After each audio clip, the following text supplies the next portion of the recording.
Welcome back to another segment of Behind the Scenes of the Waltons. If you're enjoying these, please do hit like and subscribe. And if you can hit that notification bell, it'll let you know whenever I post a new video. The dull and heat-laden days of August vanished in a rainstorm, and September dawned bright. Today I'm going to be talking about the episode The Achievement. It was the last episode that Richard Thomas did before he left the series, so it was very special to all of us. In this episode, John Boy goes to New York to find out what's happening with the novel that he sent there to a publishing house. So early on in this episode, you see segments that are in New York. You see the skyline of New York, you see skyscrapers, you see the streets of New York. Now this was done in editing as an interaction between stock footage of New York and the studio at Warner Brothers where there is a New York street. So in these scenes, you'll see shots of the skyscrapers, that would be stock footage, and then John Boy walking along the streets of New York. That would have been shot on the New York street at Warner Brothers Studios. So throughout the episode, you will see this back and forth between these two things to give the illusion that John Boy actually went to New York City, where in fact he did not.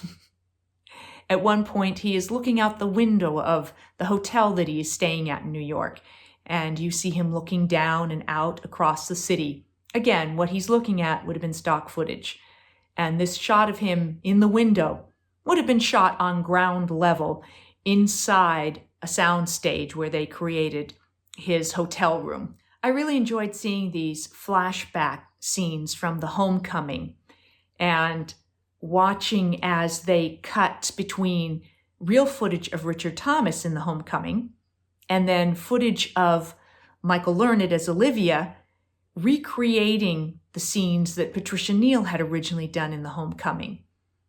And then a little bit later, you see Ralph Waite then recreating scenes that Andrew Duggan did in the homecoming at the end of the movie when he is passing out basically the Christmas gifts that he has brought for all of his children.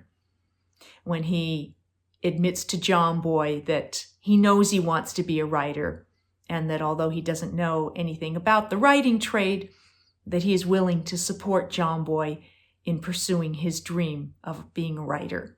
In these scenes from the homecoming, of course, you'll see that Richard Thomas's hair is much redder than it was in the Waltons. In the homecoming, they dyed Richard's hair red, and for the series, he no longer colored his hair, so it went back to his natural sort of sandy blonde, light brown sort of hair color. I enjoyed the aspect of this episode when John Boy goes to visit Daisy Garner, who he once did the episode The Marathon with, and she is now trying to become a dancer in New York City, and she's working at a dance hall for 10 cents a dance. That's an interesting concept to me, that there were these places where people could come and dance and basically get a ticket to dance with one of the young ladies at the dance hall. I was sorry that I didn't have more scenes in this episode. That's sort of what happened once Mary Ellen got married and then had John Curtis. And this is actually before I had John Curtis, but once I was married on the show, I didn't live at the house anymore. So all these scenes happened around the house that there was no reason for Mary Ellen to be there. They were able to include me in a couple of the dinner scenes, but otherwise, I really wasn't around very much in this episode.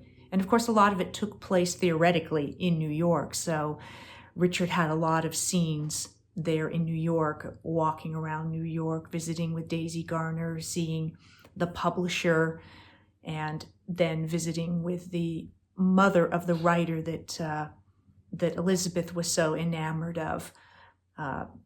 So all of those scenes, none of the rest of the family would have been around while that was being shot. So it was really just the scenes when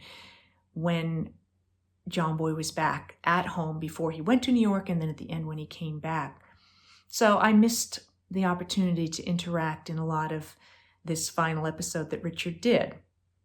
But I must say that the whole storyline of John Boy wanting to become a writer had a lot of influence on me. Of course, Earl Hamner Jr., who the character of John Boy is based after, it is him in real life. He did want to be a writer and then became a writer, moved to New York as a writer, and then ultimately moved to Hollywood to write for film and television. And many of you have mentioned things about him writing for shows, including episodes of The Twilight Zone. So Earl did have quite a prolific writing career in Hollywood. And it was years before I realized that he had written a favorite sort of summer movie that I enjoyed called Palm Springs Weekend, which I had seen many times before I ever met Earl. And then one time when I was watching it, I saw that the screenplay was by Earl Hamner, so I got a real kick out of that. But as a writer myself, I had had an interest in writing when I was very young, but then never did anything with it, of course, and it would have just been writing short stories or things like that. During the course of the Waltons, I got interested in script writing because I read so many scripts, and I read really good scripts by really good writers, so I felt that gave me a good understanding of what made a character strong and what was good dialogue and what was good storytelling, because we had such wonderful examples on the Waltons. And there was a point during the Waltons when I actually did write a fair bit of a script. I never showed it to anybody because I was a little self-conscious about it and thought, oh, it's probably not very good, and who would I show it to? And so I got a little embarrassed and never showed it to anybody. And I don't know that I ever even kept it, but that was one of my first forays into script writing. But I always remembered that, and along the way over the years, I started doing more writing, and until I actually started having a lot of theater productions, theater scripts produced, and then had an opportunity to have some scripts produced for film and television. So I hearken back to Earl Hamner wanting to be a writer and John Boy wanting to be a writer, and the way in which all of that influenced me as a writer. This final episode, knowing that it was going to be Richard's last, was very bittersweet. I'd had 5 wonderful years to work with Richard. I always enjoyed all my scenes with him and the relationship between John Boy and Mary Ellen. Knowing that the scenes we were filming were the last ones we were going to get to film with Richard was very sad in many ways. And when I watch this episode and see the final sequence and see how, as he's on the porch and he's talking about New York, and we see John's face, Olivia's face, Grandpa's face, and on each of their faces, we know that they are recognizing that John Boy's about to leave. He's going to be moving on, and life will not be the same around the family because he won't live there anymore. And knowing that this was very much happening in real life as well, that Richard was leaving, it was a little heartbreaking to watch. I was really moved by the expressions that Ralph and Michael and Will all conveyed in those moments, and even Richard. And I'm sure it was very, very bittersweet for Richard knowing that this was his last episode and all the love and joy that we had shared working together. I'm sure in spite of the fact that he was excited about his future, it's not always easy to say goodbye, which I think happens for all of us when we leave home. If we've had a good home, if we've had a good experience, if we're close to our family, as much as we want to spread our wings and get out in the world and explore and make our own life, doesn't mean that it isn't also sad, that we're leaving a part of ourselves behind. We're saying goodbye to our youth, our growing years, all the things that were part of who we are today and that made us who we are at that moment when we're ready to move on. So I hope that your experiences at home were good, that your experiences moving out into the world were good. And thank you so much for sharing the Waltons and all that they experienced over the years with us.